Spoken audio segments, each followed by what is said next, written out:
À ce propos, je voudrais dire que tu as dit l'essentiel quand tu as souligné que Heidegger faisait très attention de ne pas employer le mot humain, être humain, parce qu'il faut faire attention que quand la compréhension qu'a l'être humain depuis les temps modernes, c'est ça la source. C'est ça la source de tout ce qu'il raconte. L'être humain, c'est-à-dire moi, j'ai la possibilité, donc je le fais. Bien sûr. Simplement, ce qu'il vient de raconter. C'est très lié à la volonté de puissance, bien sûr. 50 bisons. Qu'est-ce qu'on fait? Alors que dans une compréhension qu'à un certain moment on appelait primitif, et qui est justement quelque chose enfin, dans la lecture de l'humanisme... Ils ne sont pas dans la subjectivité du tout. Comment? Les cultures non métaphysiques ne sont pas du tout dans la subjectivité. Il n'y a pas de différence, d'une certaine manière, entre le bison et lui. Il y a un passage très, très beau de Masse et puissance, de Elias Canetti, qui raconte ça. Comment le chasseur, il sent la goutte de sang qui perle de l'antilope qui va tuer. Vous connaissez ces passages? Ils ne sont pas dans la relation sujet-objet. Bon, mais ça, c'est une évidence. Il n'y a qu'en pensée métaphysique qu'il y a une relation sujet-objet. Depuis au moins Descartes. C'est pour ça qu'Heidegger dit la bombe atomique, elle a explosé depuis Descartes. Voilà. Non, Parménide. Depuis Parménide, ah oui, il y a aussi la version, oui, depuis, voilà. Ah oui. C'est l'être humain maître et possesseur de la nature. Oui, aussi. Il faut faire bien attention, parce que Descartes dit comme. Oui, c'est vrai, c'est vrai. Comme. Ça ne veut pas dire que ça change chose, mais il sait qu'il n'est pas, mais qu'il fait comme si. Et ça, c'est... Là, on tombe dans des trucs tout à fait énormes. C'est parce qu'il n'est pas maître et possesseur de la nature qu'il la détruit. C'est une forme de rage, la rage de la destruction aujourd'hui. Parce qu'un maître qui a le sens de la vraie maîtrise, au sens noble du terme, il ne va pas détruire sa possession. C'est pour ça que c'est la mauvaise traduction, parce qu'il y a aussi un texte de Heidegger qui reprend, ou c'est Beaufray, je crois, qui reprend la phrase de la Bible, vous le dominerez et tout ça. J'avais fait toute une conférence, avec Gérard était présent, sur cette idée de possession et de domination. C'est pas du tout comme ça que ça fonctionne dans la Bible, c'est pas les idées de domination, c'est beaucoup plus complexe. Le rapport à la terre, le rapport aux animaux, etc. Mais...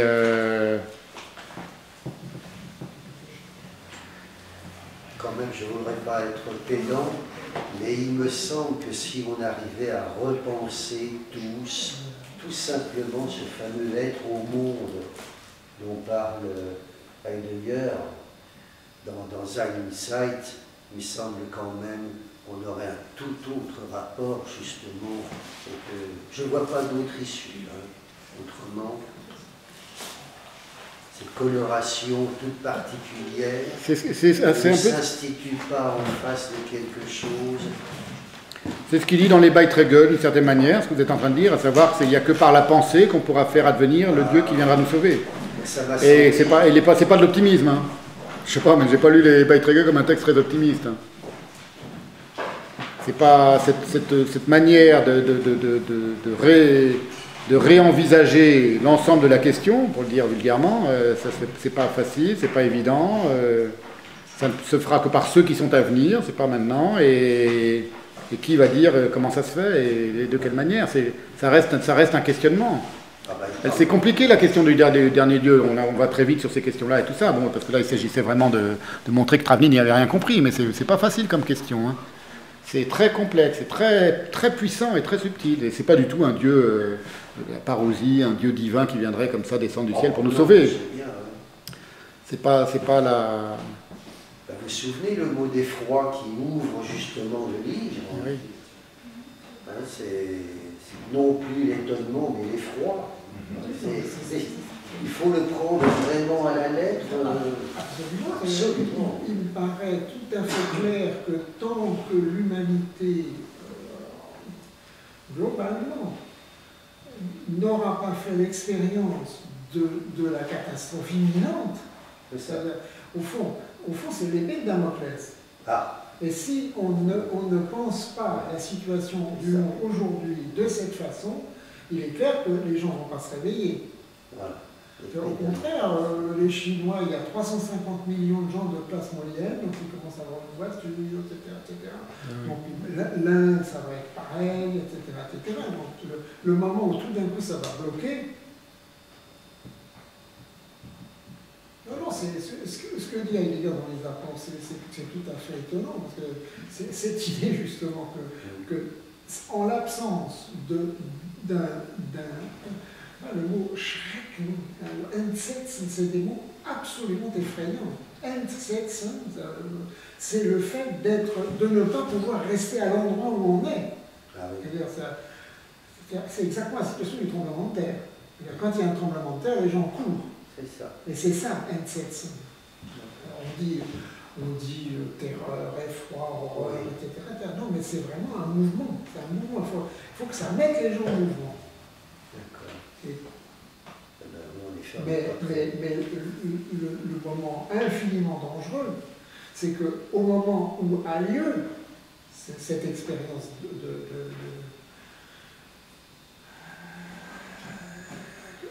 il n'y a plus l'occasion de penser. C'est-à-dire, c'est les Rainis révélés, alors? Comment? C'est les Rainis révélés?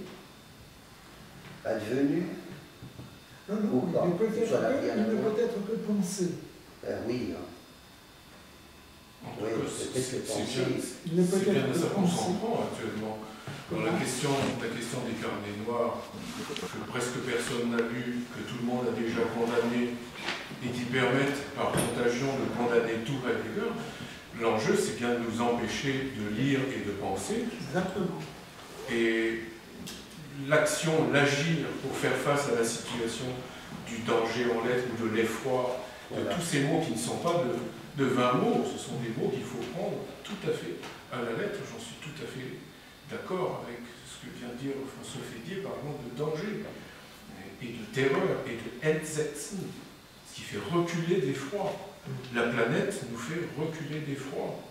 Mais le penseur qui permettrait de penser cela, Heidegger, on essaie bien actuellement, une fois de plus, d'interdire, et cette fois une bonne fois, de le lire, Voilà le de drame. l'étudier. Voilà le drame. Il est C'est là. ça, Il c'est est ça. là le drame. Et l'agir pour faire face à ce danger, c'est précisément de lire, d'étudier, de parler, de veiller sur la parole. Je suis frappé par le fait que la question de la contamination et de la contagion est difficile à éliminer. Elle est extrêmement nocive, mais elle nous habite. Même dans l'exposé de cette magnifique conférence tout à l'heure, vous avez parlé, Stéphane, de la contagion de certaines habitudes de parler. Bien sûr. La contagion. Le mot est de Heidegger. C'était la phrase de Heidegger. Parler, ça ne devrait pas justement bien être quelque sûr. chose qui ressortisse à la contagion. Chacun est responsable de sa parole. Bien sûr. On n'attrape pas une parole comme ça. Bien sûr. On doit savoir ce qu'on dit et ce qu'il y a à répondre. Donc le danger est là, il nous empêcher de lire, d'étudier et de prendre la responsabilité de nos paroles. Voilà où gît la difficulté actuellement. Voilà où gît le point. Et bien sûr, je suis frappé par le fait que vous êtes sensible, Stéphane, ô combien au fait qu'on parle du judaïsme sans le connaître. C'est pareil pour Heidegger, Sans évidemment. avoir accès. C'est pareil pour la Chine, c'est pareil pour On tout. parle de la métaphysique Bien sûr. sans la connaître et sans avoir accès au texte. Bien sûr. On parle de Heidegger sans le connaître et sans avoir accès au texte. Donc voilà la question qui pour moi est poignante. Elle est poignante, cette question. Bien sûr. Gérard, on ne parle pas, je crois, vous parlez justement que la parole ne va pas être contagieux dans votre conférence, je crois, il y a 15 jours. On ne parle pas, on répète, mais aujourd'hui, mais à la fois mécaniquement dans nos propres vies et cybernétiquement en permanence, on véhicule du prêt-à-penser, du déjà narré. C'est pour ça qu'il n'y a plus de... la parole est contagion parce qu'on n'a plus que cette forme de répéter en permanence ce qu'on a attrapé au vol et surtout des mots qui sont, ce que disait très bien Stéphane avec ce qu'on appelait la rhétorique du cow-boy, ces mots vides de sens qui paraissent, qui sont utilisés à l'envie parce que c'est du prêt-à-penser qui camoufle même le fait qu'il puisse y avoir quelque chose à penser dans ces mots. Voilà. Oui, Luc, mais remarquez que dans Être étant, quand Heidegger pense justement cela, quand il parle du on-dit, du règne du on, il ne prononce jamais le moindre mot qui ait à voir avec la contamination, la contagion. Jamais. Il s'agit de responsabilité, il s'agit de répondre, de faire Antwortung, de Überantwortung. Il s'agit uniquement de la responsabilité des paroles. Donc je suis tout à fait d'accord avec l'idée que si on commençait déjà à reparler de l'être au monde et à comprendre de quoi il s'y agit, mais si on entendait aussi dans Être étant, dans l'analytique existentielle de la finitude, tout ce qui est sur le langage, sur le on-dit, sur la répétition des slogans, mais on est déjà en lisant Être étant dans cette question qui se continue dans toute la suite du chemin de pensée de Heidegger, y compris dans les carnets noirs, à l'époque des carnets noirs, et de l'élaboration des traités impubliés, au cœur du nihilisme déferlant. Le nazisme, c'est le nihilisme déferlant. Mais alors, autant je me souviens, dites-moi si je me trompe, mais il me semble qu'Heidegger rappelle bien que nous vivons tous dans la dimension du on. On paye tribut à on. Je ne crois pas me tromper.